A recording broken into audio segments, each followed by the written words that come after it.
अस्सलाम वालेकुम। दो चीजों के ऊपर बात करनी है जी। एक मतीउल्लाह जान साहब का ये जो गिरफ्तारी हुई है, और दूसरा केपी में जो गवर्नर राज की बातें शुरू हुई हैं। बहुत अफसोस की बात है, दोनों ये जो हमारी हुकूमत है ना, पीएमएलएन की, और उसके अंदर पीएमएलएन के तो चंद एक ही लोग नजर आते हैं, और अताल्ला तारड़ साहब की जो ना बड़ी तारीफ होती है, लेकिन बहुत सारी जगहों पे वो ब्लेंडर्स भी मारते हैं।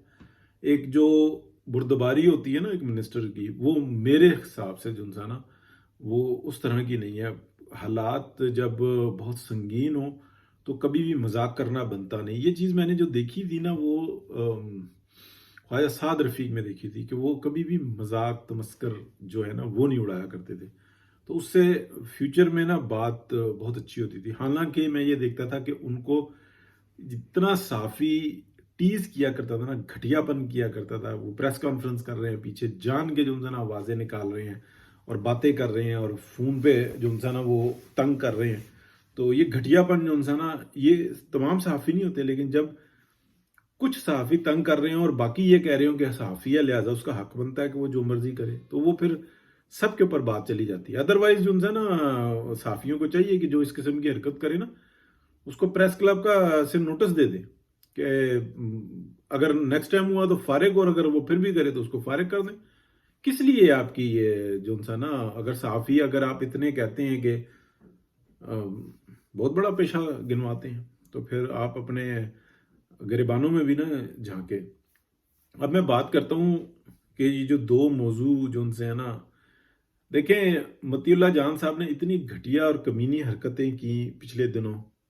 उनको बैठे बिठाए जो ना वो सूजी के यार बस पैसे कमाओ, बाद में जहन्नुम भी भुगत लेंगे, हम कब्र का अजाब भी भुगत लेंगे, लेकिन फिलहाल जो ना हमसे ये जो एक मुस्तहकम जो एक उनका सख्त तरीन वक्त में जो उनका एक तरीक़ेकार था बात करने का और चलने का, वो बिल्कुल तबाह होकर रह गया। बल्कि उन्होंने एक इतना गलत रास्ता अपना लिया कि उसमें बहुत ही ज़्यादा जो ना प्रॉब्लम्स आ गए, और उनको इस बात का एहसास नहीं हुआ, या हुआ तो उन्होंने इस चीज़ को अपना लिया कि बस ठीक है, अब मैंने जो ना जो कुछ भी करना है बस पैसा कमाना है।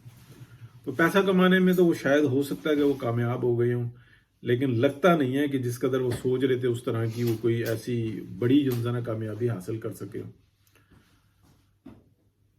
अब मैं बात करता हूँ कि ये जो मौजूदा वक्त में उनसे एक ब्लेंडर हुआ कि जो रेंजर्स की जो शहादतें हुई उसके अंदर उन्होंने फौरन जो है ना एक बंदे का इंटरव्यू दे दिया और ये तासुर दिया, और वो बताया कि उसके अंदर सहाफती तौर पे वो दुरुस्त हैं कि जनाब एक गाड़ी में से बंदे गिरे ऊपर, वो दूसरी गाड़ी चढ़ गई रेंजर्स की, और वो जब वापस कर रहे थे जो उनसे मामला संभल नहीं रहे थे, तो वहां पर जो उनसे ना बहुत बड़ा उनसे ब्लेंडर हो गया। अवाम पे गाड़ियां चलाना शुरू कर दी, और एक ऐसे बंदे का इंटरव्यू लेना शुरू कर दिया जो कहता है कि वो मरने वाला मेरा भाई है और एफसी से अभी रिटायर हुआ है 6 महीने पहले। तो लोगों ने कहा ये कौन से नेटवर्क का हिस्सा है कि वो यहाँ पे एहतजाज में आया हुआ था, और वो दूसरी तरफ खड़े हुए थे एहतजाज वाले, और हम इधर खड़े हुए थे, और यहाँ पे जनाब ऐसा हो गया। तो जो बातें थी ना वो बहुत ऐसी थी कि जो हालात का ना नक्शा तब्दील कर रही थी।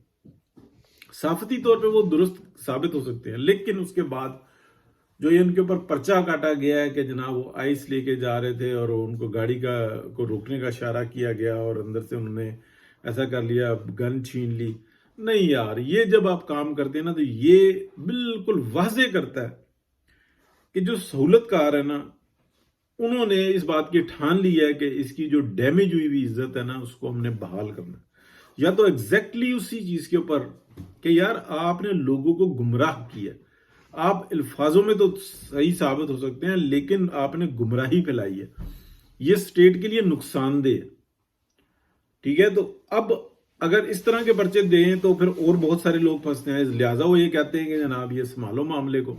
और ये जो पुलिस वाले होते हैं इनको आते ही यही सब कुछ है, उनकी तरबियत ही इतनी है, उनकी जहन साजी इतनी है, वो समझते हैं कि हम इसमें कमाल हासिल रखते हैं कि किसी को परेशान ही करना है ना, तो वो हम परेशान करके रहेंगे, तो वो परेशान जो उनसे ना कर लेते हैं।